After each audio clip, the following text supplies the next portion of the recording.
नमस्कार मित्रों। कल्पना कीजिए, एक ऐसा व्यक्ति जिसके पास सुंदर परिवार है, प्रेम करने वाली पत्नी है, बच्चे हैं, सम्मान है। लेकिन एक दिन वह किसी दूसरी स्त्री के आकर्षण में पड़ जाता है। शुरुआत में उसे लगता है कि यह केवल एक छोटी सी बात है, किसी को पता नहीं चलेगा। लेकिन क्या सचमुच ऐसा होता है? धार्मिक परंपराओं में, जिनमें गरुड़ पुराण से जुड़ी मान्यताएं भी शामिल हैं, विवाह को केवल सामाजिक संबंध नहीं बल्कि एक पवित्र संस्कार माना गया है। इसलिए वैवाहिक निष्ठा को बहुत महत्व दिया गया है। आज की कहानी इसी विषय पर आधारित है। यह कथा धार्मिक और नैतिक संदेश देने के उद्देश्य से प्रस्तुत की जा रही है।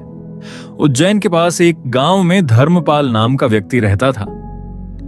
उसकी पत्नी सावित्री बहुत सरल, धार्मिक और परिवार की देखभाल करने वाली थी।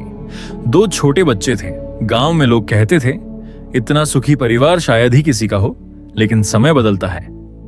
एक दिन धर्मपाल की मुलाकात शहर की एक महिला से हुई। पहले केवल बातचीत हुई, फिर रोज फोन। धीरे धीरे दोनों एक दूसरे के करीब आने लगे। धर्मपाल को लगने लगा, इसमें क्या बुराई है, मैं तो केवल दोस्ती कर रहा हूं। यहीं से उसके पतन की शुरुआत हुई। अब वह घर देर से आने लगा। पत्नी पूछती, आज इतनी देर कैसे हो गई? वह झूठ बोल देता, काम ज्यादा था। एक झूठ, फिर दूसरा, फिर तीसरा। कहते हैं, जहां झूठ शुरू होता है वहां विश्वास धीरे धीरे समाप्त होने लगता है। सावित्री सब समझ रही थी, लेकिन वह हर दिन भगवान से यही प्रार्थना करती, हे प्रभु, यदि मेरे पति से कोई भूल हो रही है तो उन्हें सही मार्ग दिखाना। उसने झगड़ा नहीं किया, उसने बदला नहीं लिया। वह केवल अपने परिवार को बचाना चाहती थी। एक दिन गांव में एक संत आए। धर्मपाल भी उनके प्रवचन में बैठा। संत बोले, मनुष्य संसार में किसी दूसरे व्यक्ति को धोखा देने से पहले स्वयं को धोखा देता है। धर्मपाल रोते हुए संत के चरणों में गिर पड़ा। गुरुदेव, क्या भगवान मुझे कभी क्षमा करेंगे? संत ने उसकी ओर देखा और बोले, वत्स, धर्म में दंड का उद्देश्य केवल भय पैदा करना नहीं बल्कि मनुष्य को सुधार की ओर ले जाना है। यदि सच्चा पश्चाताप हो और गलत मार्ग छोड़ दिया जाए तो मनुष्य अपने जीवन को बदल सकता है। फिर संत ने कहा, लेकिन पहले तुम्हें यह समझना होगा कि तुमने केवल अपनी पत्नी को ही नहीं, अपने ही मन के सत्य को भी चोट पहुंचाई है। धर्मपाल का सिर झुक गया। घर लौटकर उसने देखा कि सावित्री मंदिर में दीपक जला रही थी। उसने धीरे से पूछा, तुम मुझसे नाराज नहीं हो? सावित्री की आंखों में आंसू थे। वह बोली, नाराजगी से बड़ा दुख विश्वास टूटने का होता है। जिस व्यक्ति के साथ 7 फेरे लिए, जब वही बदल जाए तो शब्द भी साथ छोड़ देते हैं।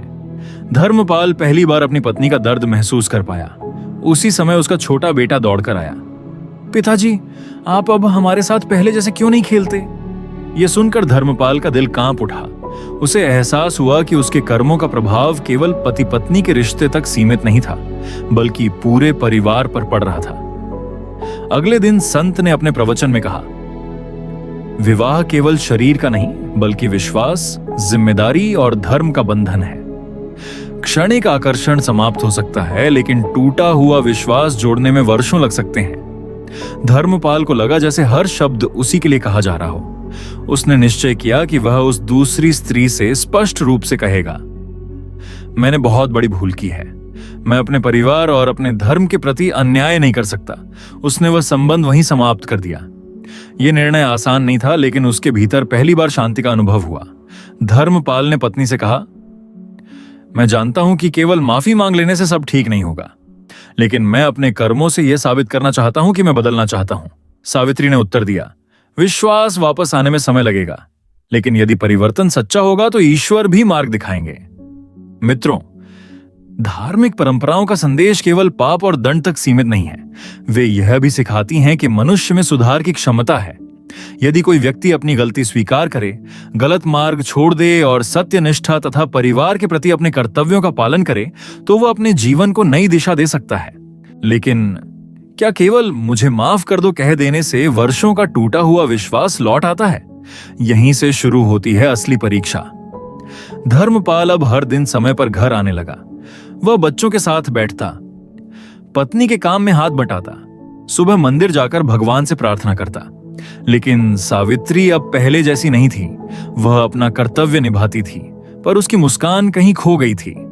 धर्मपाल समझ गया, घाव भरने में समय लगता है। कुछ दिनों बाद वह फिर संत के पास पहुंचा। धर्मपाल बोला, गुरुदेव, मैं बदल गया हूं, लेकिन मेरी पत्नी पहले जैसी नहीं हो रही। संत मुस्कुराए। उन्होंने कहा, वत्स, जिस विश्वास को टूटने में कुछ दिन लगे, उसे जुड़ने में शायद कई वर्ष लग जाए। क्षमा मांगना आसान है, लेकिन अपने बदले हुए आचरण से विश्वास जीतना कठिन है। संत ने आगे कहा, धर्म केवल पूजा पाठ का नाम नहीं है। धर्म का अर्थ है जिसे अपना कहा है उसके साथ न्याय करना। यदि मनुष्य मंदिर में दीपक जलाए लेकिन अपने ही परिवार के दिल में अंधेरा कर दे तो उसकी पूजा अधूरी रह जाती है। धर्मपाल की आंखें भर आईं। एक शाम उसका छोटा बेटा उसके पास आया। उसने पूछा, पिताजी, क्या आप अब हमें छोड़कर कहीं नहीं जाएंगे? इतना सुनते ही धर्मपाल फूट फूट कर रो पड़ा। उसे समझ आ गया, उसके एक गलत कदम ने उसके बच्चों के मन में भी डर पैदा कर दिया था। उसने बेटे को गले लगाकर कहा, नहीं बेटा, अब मैं हमेशा तुम्हारे साथ रहूंगा। एक रात सावित्री ने पहली बार अपने मन की बात कही, धर्मपाल, मुझे तुम्हारे जाने का दुख नहीं था। दुख इस बात का था कि तुमने मुझे सच बताना भी जरूरी नहीं समझा। पति पत्नी का रिश्ता प्रेम से पहले विश्वास पर टिका होता है। धर्मपाल सिर झुकाकर सुनता रहा। उसके पास कोई उत्तर नहीं था। संत ने एक दिन सभा में कहा, मनुष्य का सबसे बड़ा शत्रु उसका अनियंत्रित मन है। यदि मन पर नियंत्रण नहीं रहा तो धन, परिवार, सम्मान सब कुछ खो सकता है। उन्होंने लोगों को समझाया कि गृहस्थ जीवन में संयम, सत्य और निष्ठा को सर्वोच्च स्थान दिया गया है। अब धर्मपाल ने अपने जीवन का नियम बना लिया, कभी झूठ नहीं बोलेगा, परिवार से कोई बात नहीं छिपाएगा, पत्नी का सम्मान करेगा, बच्चों को समय देगा, अपने व्यवहार से विश्वास वापस जीतेगा। धीरे धीरे घर का वातावरण बदलने लगा। बच्चे फिर से हंसने लगे। सावित्री के चेहरे पर भी वर्षों बाद हल्की मुस्कान लौट आई। धर्मपाल ने समझ लिया, सच्चा प्रेम शब्दों से नहीं, कर्मों से साबित होता है। मित्रों, धार्मिक परंपराओं का संदेश केवल दंड नहीं बल्कि आत्मचिंतन और सुधार भी है। यदि कोई व्यक्ति गलती कर बैठता है तो सबसे पहला कदम है अपनी भूल स्वीकार करना, दूसरा उसे दोहराने से बचना, और तीसरा अपने अच्छे कर्मों से टूटे हुए विश्वास को फिर से बनाने का प्रयास करना। याद रखिए, क्षणिक आकर्षण कुछ पल का सुख दे सकता है, लेकिन सच्ची निष्ठा पूरे परिवार को जीवन भर की शांति देती है। कई वर्ष बीत गए। धर्मपाल अब पहले जैसा व्यक्ति नहीं रहा। वह प्रतिदिन सुबह भगवान विष्णु की पूजा करता, गरीबों को भोजन कराता और अपनी पत्नी सावित्री का सम्मान करता। पूरा गांव कहने लगा, धर्मपाल सचमुच बदल गया है। लेकिन धर्मपाल के मन में एक बात हमेशा रहती थी, क्या भगवान ने मुझे क्षमा कर दिया होगा? एक दिन वह फिर उसी वृद्ध संत के पास पहुंचा। उसने हाथ जोड़कर पूछा, गुरुदेव, मैंने अपनी गलती सुधार ली है, क्या अब मेरे कर्मों का दोष समाप्त हो गया? संत मुस्कुराए। उन्होंने कहा, वत्स, कर्म का सिद्धांत बहुत गहरा है। धर्म ग्रंथ बताते हैं कि हर कर्म का फल होता है, लेकिन सच्चा पश्चाताप, आत्मचिंतन और सत्कर्म मनुष्य को बेहतर मार्ग पर ले जाते हैं। उन्होंने आगे कहा, ईश्वर केवल तुम्हारी भूल नहीं देखते, वे यह भी देखते हैं कि भूल के बाद तुमने अपने जीवन को किस दिशा में बदला। उस रात सावित्री ने धर्मपाल से कहा, मैंने तुम्हें इसलिए क्षमा नहीं किया कि तुम मेरे पति हो, मैंने तुम्हें इसलिए क्षमा किया क्योंकि मैंने तुम्हारे भीतर सच्चा परिवर्तन देखा। धर्मपाल की आंखों से आंसू बहने लगे। उसने पहली बार महसूस किया कि क्षमा मांगने से बड़ी बात है क्षमा के योग्य बनना। समय बीता। धर्मपाल का बेटा बड़ा हो गया। उसकी शादी होने वाली थी। शादी से एक दिन पहले उसने अपने बेटे को बुलाया और कहा, बेटा, धन कमाना आसान है, सम्मान कमाना कठिन है, लेकिन सबसे कठिन है अपनी पत्नी के विश्वास को जीवन भर निभाना। यदि कभी जीवन में आकर्षण आए तो एक पल के सुख के लिए पूरे परिवार की खुशियां मत खो देना। बेटे ने पिता के चरण छुए। कुछ वर्षों बाद धर्मपाल वृद्ध हो गया। जब उसे लगा कि जीवन की यात्रा पूरी होने वाली है, उसने पूरे परिवार को अपने पास बुलाया। उसने सावित्री का हाथ पकड़कर कहा, तुमने मुझे दूसरा जीवन दिया। यदि तुम मुझे क्षमा न करती तो मैं जीते जी टूट जाता। सावित्री की आंखें नम थीं।